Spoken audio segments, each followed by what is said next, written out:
In the 15 years between 1765 and 1780, hunters, trappers, land speculators, and settlers crossed over the Appalachian Mountains into a fabled land called Kentucky. They were drawn by tall tales of enormous herds of buffalo, prairies of bluegrass, deer that placed themselves perfectly in rifle sights, and overall a sense that Kentucky was a new Garden of Eden. What they found exceeded their expectations. Buffalo in the hundreds charged their wide avenues in the cane brakes between salt springs. Deer, elk, and turkey were indeed prolific as to make shooting them easier than cooking and eating them. Bluegrass, indeed, carpeted the prairies, and another 1,000 natural wonders enchanted explorers at every turn. Kentucky was a ripe fruit for the plucking for enterprising and adventurous men, and a prime candidate for cultivation and civilization. There were dangers, however. Oh, there were obviously bears, wolves, and venomous snakes, but the most dangerous beings in the woods were the natives. The Shawnee and Cherokee claimed this land as their rightful ancestral hunting ground. Though there were no permanent Indian settlements in Kentucky, they hunted and camped there for the same reasons and for the same game as the whites did. If a white man was caught trespassing and poaching in Kentucky, he would at least be robbed of his belongings and sent on his way with little to sustain himself so far from the settlements.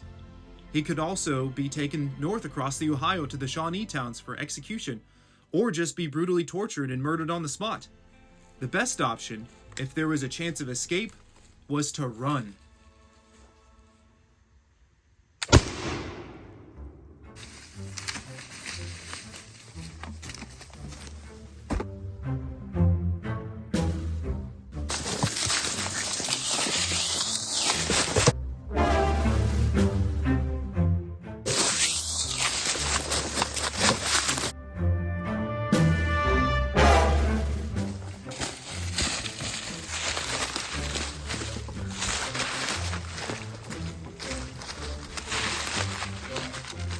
Okay, we've made a first initial movement. We're going to need to keep on moving, but as we move down this hill, we want to move as quickly as possible, and it's really dangerous to move so fast on this kind of terrain. But we're trying to get away from the threat as quickly as possible, and we need to move away. So we're going to take some risks that we normally wouldn't take if we were going at a more leisurely pace. So let's go ahead and go.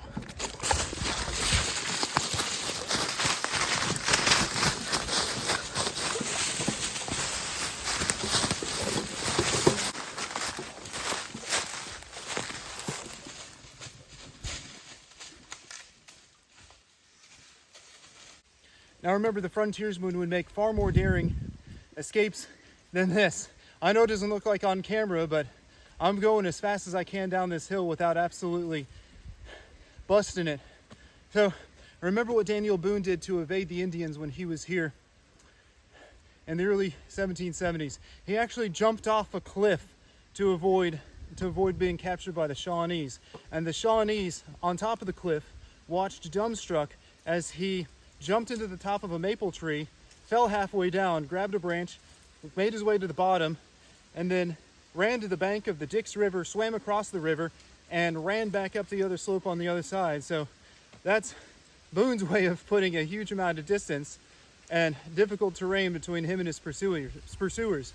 Remember Simon Kenton, when he was also captured by the Indians, he made an initial daring escape, which ultimately failed, but would have been successful if he hadn't run into another hunting party.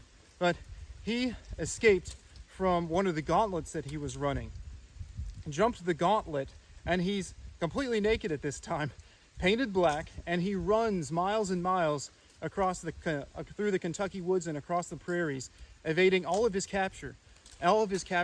So remember, to evade capture, you got to be fit. You got to be able to run and run and run and run. Way more fit than I am right now, because I'm pretty gassed as I'm doing this. So get fit, guys. It's good for you. All right, let's go again.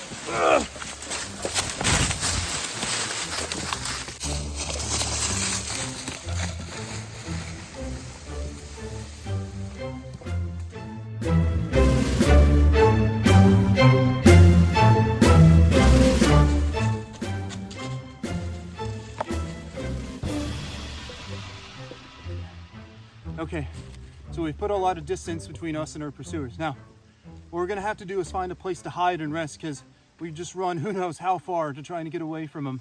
And now we're gonna need to take a breath. So this is, I'm not covered by leaves, but I could do that. I could camouflage myself with leaves. But I've picked a spot where it'd be really hard to see me, but from a couple directions.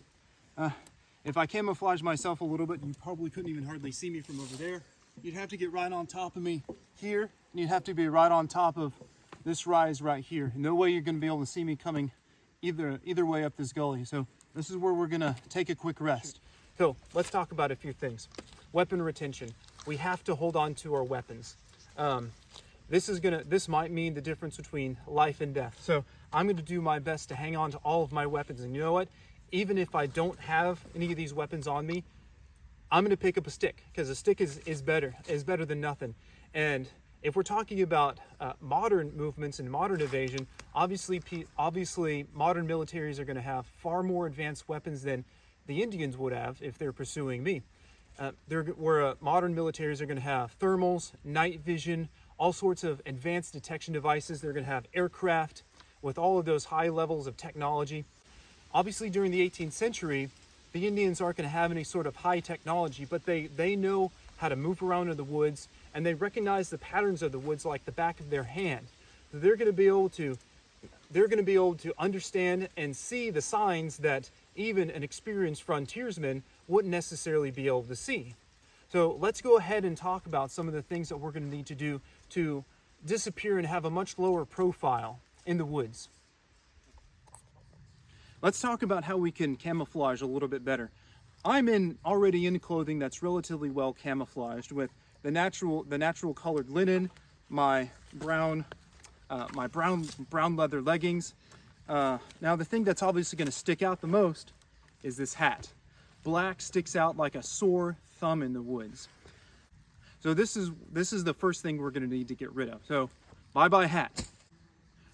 Now what else is going to stick out like a sore thumb? The backpack, and potentially my canteen. Everything else is going to blend in relatively well.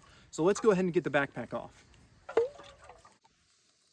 Now we're going to pull out our handy dandy backpack, and what do we have in here? We've got a lot of really good tools. We want to hang on to this backpack. We don't want to just ditch it, but we're going to pull out our wool blanket, and this wool blanket is going to perform several things for us. Obviously, it's a really fantastic cover device. It's going to be able to help keep us warm. We're going to use it as bedding at night, but we're also going to wrap up in it and use it to help blend in with the surrounding foliage better, as well as break up our human outline, because the human eye is really accustomed to seeing the pattern of the human face. It's really accustomed to seeing the pattern of the human limbs. So we're going to use the wool blanket to help break up that silhouette and that outline, particularly in this type of environment. So see, even if I just throw it over myself like this, especially if I throw it over my head and wear it like this, if I'm in a stationary hiding spot, man, if I cover myself in leaves, I'm going to be pretty stinging hard to spot. And another advantage of the wool blanket is that I can put all my gear on and throw everything over me. And now my entirety is camouflaged. And that's going to break up my silhouette. Now there's a piece of modern kit that we can essentially emulate the same thing that we can do with this wool blanket, and that's the poncho. So we can use modern day waterproof ponchos essentially in the same role as hides and disguises, and we can do the same thing, especially if they're a good camouflage pattern of putting leaves, applying foliage to our hiding spot, and that'll help to break up our silhouette even more. But in the 18th century, we don't have camouflage, so we're going to have to stick with our naturally colored blankets.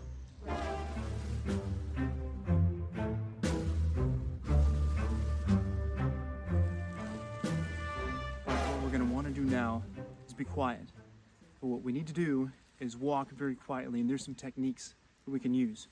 We can use the toe to heel method, or we could use the heel to toe. Generally, on flat ground, we're going to want to use the heel to toe, because that's going to give us a good anchor point. So we can plant the heel and slowly put down our weight. Shift over, shift all your weight over, plant your heel, and then slowly take that step. Now, the ball of the foot forward can be used in the same way, but generally I find that I like to use the ball of the foot forward technique going up or down hills, as that's going to give you a lot better traction and a lot better stability than leading with your heel. What we're also going to want to take into consideration is leaving tracks. We've just walked up this drainage area here, and it's really muddy right here. What we're going to want to do is take really good care to not leave any marks right here. We came down here to hide, but now we're going to want to get away from this area, because this is where a lot of the water is going to be. So we're going to want to not be right where the water is, because this is where all the animals are going to come, and this is naturally where pursuers are going to come as well. And the land just naturally funnels down, so our pursuers are going to be naturally more inclined to follow that downward slope of the hill. So we're going to want to get away from this immediate vicinity right here and get into a place where we're not going to leave tracks as much and not a center of attention for the animals and wildlife around here. As we continue to make our evasion and avoid contact with the hostiles, there's a couple more things we need to keep in mind. We talked about avoiding areas that are down near where the creek beds and the water is going to be. We also need to avoid ridges like the one behind me, because we don't want to skyline ourselves. We don't want our silhouette to be able to be seen on the ridge line. So we need to stick with the sides. If we're going to be moving through the hills, we need to stick to the sides of the hills and in as much heavy brush as possible. So the worse brush that you move through, the better. When Daniel Boone was being pursued through Kentucky, a lot of the places that he would go and hide were in cane brakes. There's not a whole lot of natural cane brakes left in Kentucky anymore. But that just goes to show you, you need to find the best places, the most dense, the most brushy, to be able to navigate through and hide. Now, it's not going to be fun, but it's going to deter pursuers and throw off those pursuers a lot better. Now, you might be tempted to run on logs and jump on logs whenever you're making your evasion, but that's one of the things you actually don't want to do, because almost any time that you push off from a log, that's going to leave a mark on that log, and it could just be a footprint, or in the case of this rotten log, there's a big piece of bark that comes off.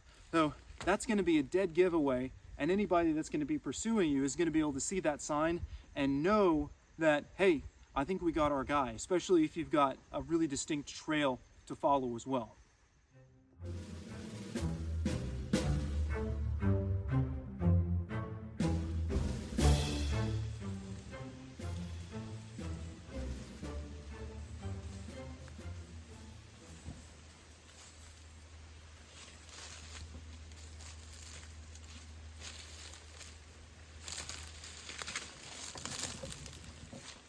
This is a good example of taking the road less traveled.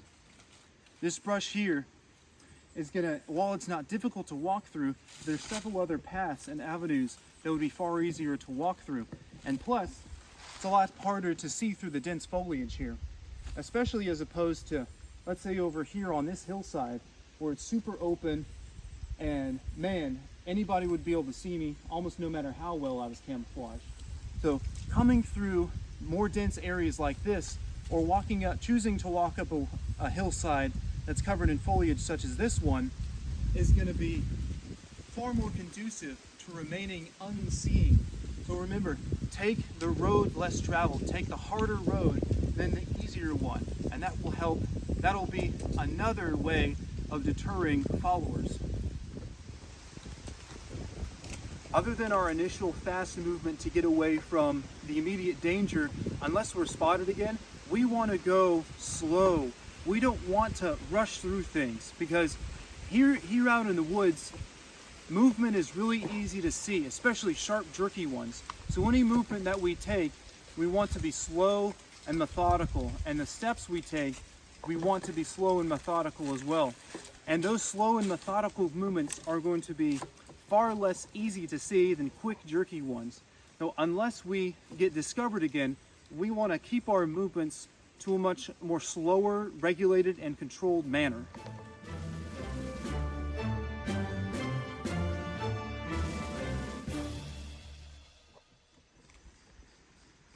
Let's bring some modern methodology into our evasion practices now. We're going to talk about the acronym SILS. SILS stands for stop, look, listen, and smell. And we can utilize these principles not just in our 18th century evasion techniques, but we can also apply them to hunting, to modern military practices, and in fact, these techniques are taught in seer schools. So, what does SIL mean? Obviously, we said stop, look, listen, and smell.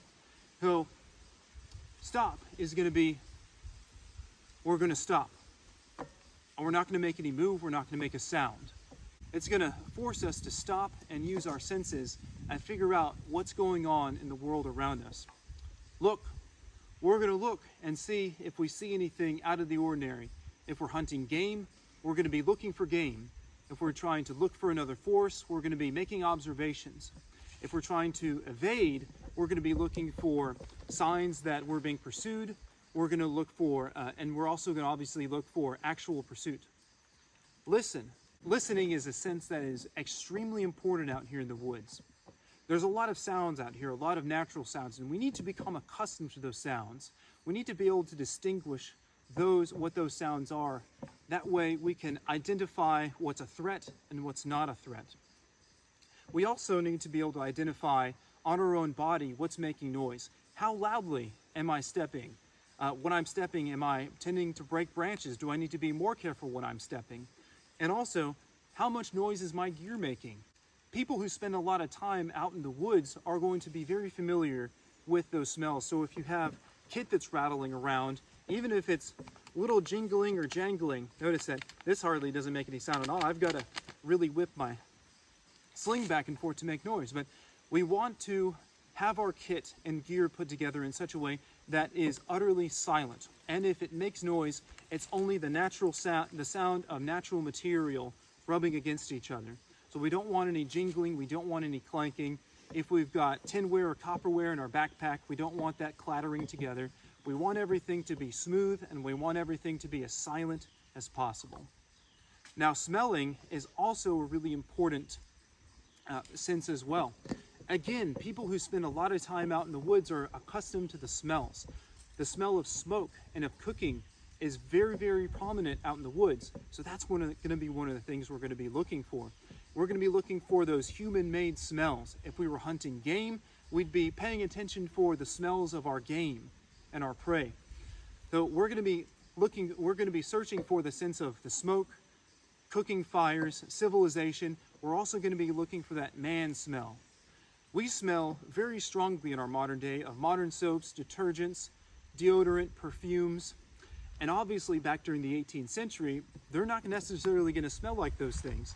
But if we're being pursued by Indians, say, I'm sure the Indians had their own distinct smell based upon what they ate, just as the settlers did as well. And they're also probably going to smell like their war paints. They're going to smell like bear grease that they would put on themselves to protect themselves against bugs and in case they got in a hand-to-hand tussle. So those are the kind of things we're going to be looking for and smelling for when we're out here in the woods. So remember that acronym, SILS, stop, look, listen, and smell. It's all about observation. So we have to be very, very situationally aware when we're out here in the woods, and especially when we're practicing evasion. So there's one more thing we want to keep in mind as we're out here walking through the woods trying to evade capture.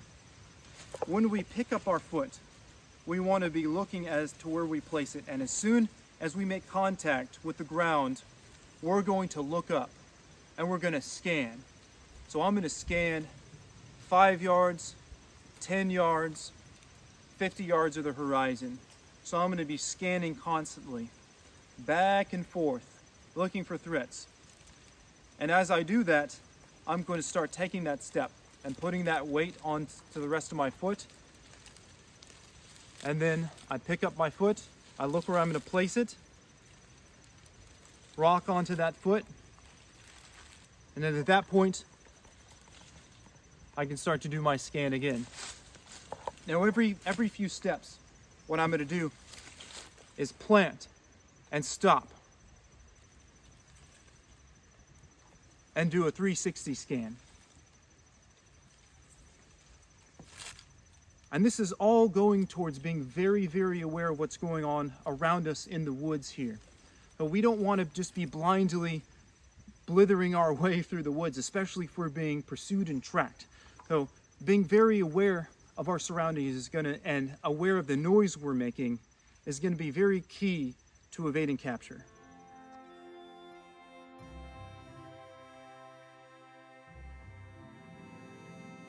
Now, at some point, we're going to want to start making our way back home. What we don't want to do is make our way straight there. That's going to be the most obvious route for our pursuers to take. So what we're going to want to do is take an indirect route, or even maybe do what Simon Kenton did when he was escaping Detroit, actually backtrack.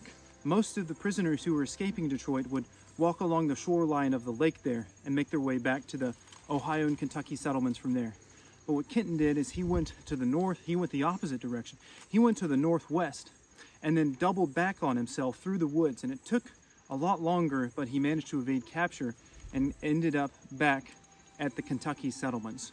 So at some point we're going to have to make our decision. Okay, it's time to really start getting headed back. And hopefully, if we've done everything that we need to do and evaded capture, we're going to be able to make it back home and see our families and see the settlements. Thank you guys so much for watching. You guys like, comment, and subscribe. Give us a follow on Instagram. Instagram tag is The Flintlock Operator. You guys, thank you so much. Have a great day, and we'll see you down the trail next time. Hopefully not pursued by Indians.